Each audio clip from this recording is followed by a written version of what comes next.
Hello student, कैसे हैं आप सब। स्वागत है आपका अपने चैनल अंडरस्टैंड मैथ के ऊपर।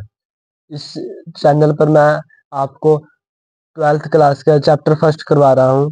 ये इसके एक्सरसाइज के क्वेश्चन करवा रहा हूँ। अब उससे पहले मैंने एग्जाम्पल करवाए हैं। आज मैं करवाऊंगा आपको क्वेश्चन नंबर 3। इसमें है check whether the relation R defined in the set. ये हमें सेट दे रखा है as R is equal to, relation क्या दे रखी है हमें, A B. B is equal to A plus 1 is reflexive, symmetric और transitive।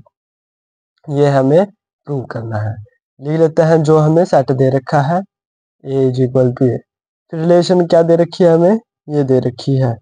तो इसमें क्या है हमें कि अगर हम A हमने लिया 1, A हमने लिया 1, 1 और 1 2, तो ये कितना आ गया 2 आ गई B की वैल्यू।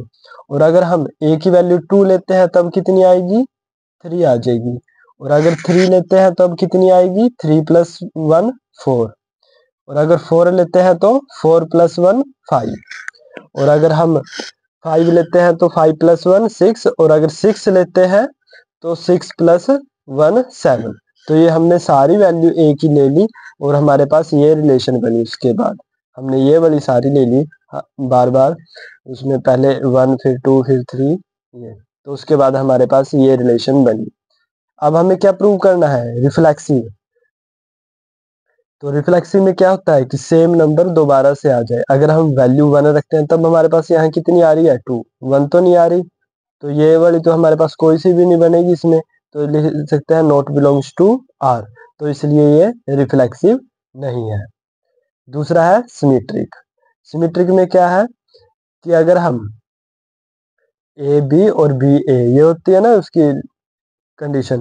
तो अगर हमने ए की वैल्यू कितनी रखी 1, तो कितनी आई फिर बी आई, मतलब दूसरे वाली वैल्यू आई तो कितनी 2। तो ये वाली तो इसमें बिलोंग्स हो रही है। परंतु जब हम दो वैल्यू रखते हैं तो उस केस में से तो कितनी आ रही है, 3 आ रही है।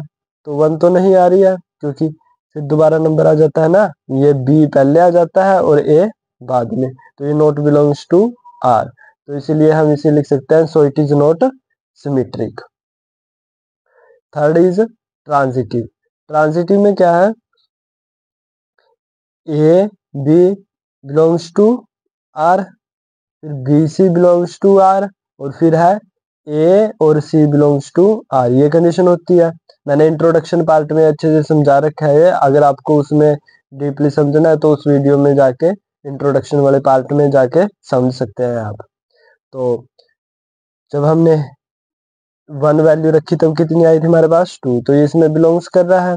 और ये वाला भी बी और सी, तो जब हमने 2 रखी तब कितनी आई 3, ये भी बिलोंग्स कर रहा है। परंतु जब हमने 1 रखी थी तब कितनी आई थी 2, तो 3 तो नहीं आई थी। तो इसी कारण लिख सकते हैं नॉट बिलोंग्स टू आर। क्योंकि हमें क्या क्या नंबर लेने होते हैं, देखो ये तो क्या है इसमें ए, और ये क्या है बी, और ये क्या है बी, और ये क्या है सी। तो लास्ट वाले में तो हम ए और सी लेते हैं ना, तो इसी कारण ये लिख देंगे not belongs to R, so it is not transitive. तो इस तरह ये प्रूव हो गया। तो आपको चैनल सब्सक्राइब करना है और आगे बच्चों तक भी शेयर करना है। धन्यवाद।